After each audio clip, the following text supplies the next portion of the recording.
ତିନି ଜଣ ନକଲି ପୋଲିସକୁ ଗିରଫ କଲା ବାଦାମବାଡ଼ି ଥାନା ପୋଲିସ। ଏହି ତିନି ଜଣ ବ୍ୟକ୍ତି ସାଧାରଣ ଲୋକଙ୍କୁ ପୋଲିସର ପରିଚୟ ଦେଇ ଲୁଟୁଥିଲେ। ସୂଚନା ଅନୁଯାୟୀ ଗତ 19 ତାରିଖ ଦିନ ପିଠାପୁର ମୁନଲାଇନ ଗଳିରେ ରହୁଥିବା ୱେଷ୍ଟବେଙ୍ଗଲର ଶିବୁ ବିଶ୍ୱାସ ନାମକ ଜଣେ ବ୍ୟକ୍ତି ଆସି ବାଦାମବାଡ଼ି ଥାନାରେ ଅଭିଯୋଗ କରିଥିଲେ। ଅଭିଯୁକ୍ତମାନେ ଶିବୁଙ୍କୁ ପୋଲିସର ପରିଚୟ ଦେଇ ତାଙ୍କ ପାଖରୁ କିଛି ଟଙ୍କା ନେଇଯାଇଥିଲେ ଏବଂ ସେହି ଟଙ୍କା ବଦଳରେ ଶିବୁଙ୍କୁ ଅଭିଯୁକ୍ତମାନେ କିଛି ଇମିଟେସନ ସୁନା ଦେଇଥିଲେ। ପରେ ଡିସିପି ସାର୍ଙ୍କ ନିର୍ଦ୍ଦେଶ କ୍ରମେ ସ୍ପେଶାଲ ସ୍କ୍ୱାଡ୍ ଏବଂ ବାଦାମବାଡ଼ି ଥାନାର ମିଳିତ ଉଦ୍ୟମରେ ତିନି ଜଣ ନକଲି ପୋଲିସକୁ ଗିରଫ କରାଯାଇଛି। ତିନି ଜଣ ଅଭିଯୁକ୍ତମାନଙ୍କ ମଧ୍ୟରୁ ଜଣଙ୍କର ଘର ମଧ୍ୟପ୍ରଦେଶ ଏବଂ ଅନ୍ୟ ଦୁଇ ଜଣଙ୍କର ଘର ମହାରାଷ୍ଟ୍ରରେ ବୋଲି ଜଣାପଡ଼ିଛି। ତଦନ୍ତ କଲା ପରେ ଜଣାପଡ଼ିଛି ପୂର୍ବରୁ ଏହି ଅଭିଯୁକ୍ତମାନଙ୍କର ଆଗରୁ ବାଦାମବାଡ଼ି, ମଙ୍ଗଳାବାଗ, ପୁରୀଘାଟ ଏବଂ ଲାଲବାଗ ଥାନାରେ 14ଟି କେସ୍ ରହିଛି। ଅଭିଯୁକ୍ତମାନେ ଲୋକଙ୍କୁ ପୋଲିସର ଏବେ ଚାରିଆଡ଼େ ଚେକିଂ ଚାଲିଛି, ଆପଣମାନଙ୍କ ପାଖରେ ଏତେ ମାତ୍ରାରେ ସୁନା ଅଳଙ୍କାର ଏବଂ ଟଙ୍କା ରହିଲେ ଚୋରି ହୋଇଯିବ କହି ସାଧାରଣ ଲୋକମାନଙ୍କଠାରୁ ଲୁଟୁଥିଲେ। ସେମାନଙ୍କ ପାଖରୁ 2ଟି ବାଇକ୍, ମୋବାଇଲ, ନକଲି ସୁନା ଏବଂ କିଛି ଟଙ୍କା ମଧ୍ୟ ଜବତ କରିଛି ପୋଲିସ। ଏଥିରେ ଆଉ କେଉଁମାନେ ସମ୍ପୃକ୍ତ ଅଛନ୍ତି ତାହା ତଦନ୍ତ ପରେ ଜଣାପଡ଼ିବ ଏବଂ ସେମାନଙ୍କୁ ଖୁବ୍ ଶୀଘ୍ର ପୋଲିସ ଗିରଫ କରିବ ବୋଲି କହିଛନ୍ତି ଜୋନ୍ 6ର ଏସିପି ସାତ୍ୱିକ ପଣ୍ଡା। এই ঘটনা আমার 19 তারিখ দিন 19 তারিখ রিপোর্ট হল জনে আমার ওয়েস্টবেঙ্গল জনে শিবু বিশ্বাস বলি যে 24 পরগনা যার ঘর সে আসি কলে যে মুনলাইট গলিরে যেটাকি পিঠাপুর মুনলাইট গলিরে তিন জন যুবক আসিকি তাঙ্ক পুলিশর পরিচয় ଦେଇକି ତାଙ୍କଠୁ କିଛି କ୍ୟାସ୍ ନେଇଗଲେ। କ୍ୟାସ୍ ଆଉ ତା ବଦଳରେ କିଛି ଇମିଟେସନ ଗୋଲ୍ଡ ଦେଇଦେଲେ। ତେଣୁ ସେଇଟା ଆମେ ତଦନ୍ତ କଲୁ। ଏମିତି ଆଉ ତଦନ୍ତ କଲା ପରେ ଆଜି ଆମେ ସେଥିପାଇଁ ସ୍ପେଶାଲ ସ୍କ୍ୱାଡ୍ ଏବଂ ବାଦାମବାଡ଼ି ପୁଲିସର ମିଳିତ ଉଦ୍ୟମ ଆମର ଡିସିପି ସାର୍ ଏବଂ ସିପି ସାର୍ଙ୍କ ନିର୍ଦ୍ଦେଶ କ୍ରମେ କଲା ପରେ ତିନି ଜଣଙ୍କୁ ଆମେ ଆପ୍ରିହେଣ୍ଡ କଲୁ। ତାଙ୍କ ଘରେ ମଧ୍ୟପ୍ରଦେଶ, ଆଉ ଦୁଇ ଜଣ ଘରେ ମହାରାଷ୍ଟ୍ର, ପାର୍ଲି ବିଡ୍ ଡିଷ୍ଟ୍ରିକ୍ଟ ମହାରାଷ୍ଟ୍ର, ଆଉ ଜଣଙ୍କ ଘର ମଧ୍ୟପ୍ରଦେଶ ଇନ୍ଦୋର ପାଖରେ। ଆଉ ତଦନ୍ତ କଲା ପରେ ଜଣାପଡ଼ିଲ ପ୍ରାୟ ପାଖାପାଖି କଟକରେ ତାଙ୍କର 14ଟି ଆଗରୁ କେସ୍ ଅଛି। ବାଦାମବାଡ଼ି, ପୁରୀଘାଟ ଏବଂ ମଙ୍ଗଳାବାଗ, ଲାଲବାଗ ଏଇଭଳିଆ ଥାନାରେ ତାଙ୍କର କେସ୍ ଅଛି। ତାଙ୍କର ମେନଲି ଯେଉଁ ମେଥଡ଼ ରହୁଥିଲା ଯେ ସେ ସିଆଇଡି କିମ୍ବା ପୋଲିସ ଆଗରେ ଚେକିଂ ହେଉଛି, ଆପଣଙ୍କ ପାଖରେ ତ ସୁନାର ଡକୁମେଣ୍ଟ ନାହିଁ, ପୋଲିସ ଆପଣଙ୍କୁ ସୁନା ନେଇଯିବ, ଏମିତି କହିକି ସେମାନେ ଲୋକମାନଙ୍କ ମଧ୍ୟରେ ବିଶ୍ୱାସ ଜନ୍ମାଉଥିଲେ ଏବଂ କ୍ୟାସ୍ କିମ୍ବା ନକଲି ସୁନା ଦେଇକି ସେମାନେ ଲୁଟ୍ କରୁଥିଲେ।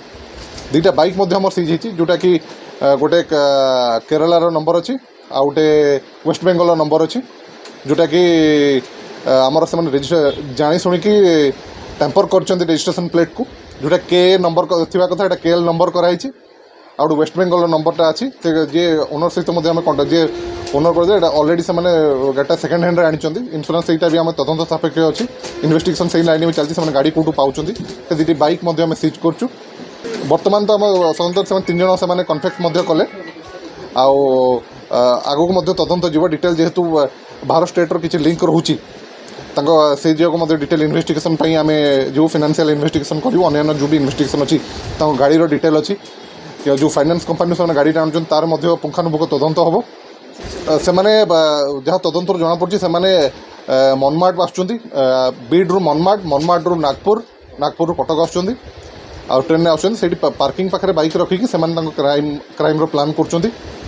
ଆଉ ତାପରେ ପ୍ରାୟ ଯେଉଁ ଏରିଆରେ ସୁନା ଦୋକାନ ରହୁଛି, ଯେମିତି ଆମର ନୟା ସଡ଼କ ରହିଲା କି ହରିପୁର ଦୋଳମୁଣ୍ଡାଇ ରହିଲା, ଫିରିଙ୍ଗି ବଜାର ଆମର ଫିରିଙ୍ଗି ବଜାର ନୟା ସଡ଼କ ରୋଡ଼ଟା ହେଲା, ସେଇ ସବୁରେ ନିଜକୁ ଫୋକସ୍ କରୁଛନ୍ତି ଯେଉଁ ସୁନା ଦୋକାନ ରହୁଛନ୍ତି କିମ୍ବା ଯେଉଁଠି ସୁନାର ବେଶୀ କାରବାର ରହୁଛି, ଯେଉଁମାନେ ବଲ୍କରେ ସୁନା ଆଣିକି ଦେଉଛନ୍ତି କିମ୍ବା କୌଣସି ଡିଜାଇନ୍ ପାଇଁ ଆସିକି ଦେଉଛନ୍ତି, ତାପରେ ତାଙ୍କର ସୁନାଟାକୁ ଇନପୁଟ୍ ହିସାବରେ ଦେଉଛନ୍ତି, ପୁଣି ଯେଉଁ ପ୍ରୋସେସ୍ ଗୋଲ୍ଡଟାକୁ ଆସିକି ନେଉଛନ୍ତି।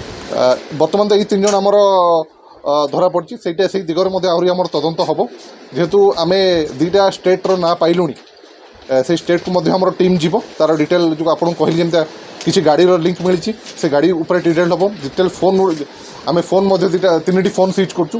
ଫୋନ୍କୁ ମଧ୍ୟ ଆମର ମୋବାଇଲ୍ ଫରେନ୍ସିକ୍ସ ପାଇଁ ଦିଆଯିବ। ମୋବାଇଲ୍ ଫରେନ୍ସିକ୍ସ ଯାହା ଡାଟା ବାହାରିଛି ସେଇ ଅନୁସାରେ ମଧ୍ୟ ଆମେ ତଦନ୍ତ ସେଇ ଦିଗରେ ଅଗ୍ରସର କରିବୁ।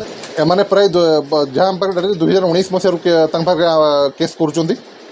ଆଉ 2019, 22, 23 ଏବଂ 24ରେ ଟୋଟାଲ୍ ଆମର ଯାହା ଇନଭେଷ୍ଟିଗେସନ୍ ହେଇଛି 14ଟି କେସ୍ରେ ସେମାନେ ଇନଭଲ୍ଭ ଅଛନ୍ତି। ସେମାନେ ସେଇଟା କନଫେସ୍ ମଧ୍ୟ କରୁଛନ୍ତି। ଆଗରୁ ଅନ୍ୟ ବାହାର ଜିଲ୍ଲାରେ ଧରାପଡ଼ିଛି, କଟକରେ ପ୍ରଥମ ଥର ସେମାନେ ଆଜି ଧରାପଡ଼ିଲେ। ସେମାନେ ହିନ୍ଦୀରେ କଥା କହୁଛନ୍ତି। ସେମାନେ ପ୍ରକୃତ ଦେଖି ଯେଉଁ ଇରାନୀ କମ୍ୟୁନିଟିରେ ରହୁଛନ୍ତି, ଏମାନେ ହେଉଛନ୍ତି ସେ ଇରାନୀ କମ୍ୟୁନିଟିର। ଏଠି ସେମାନେ ବାଇକ୍ରେ ଆସି ସେମାନଙ୍କ ମୋଡସ୍ ଅପରାଣ୍ଡି ରହୁଛି, ବାଇକ୍ରେ ଆସନ୍ତି।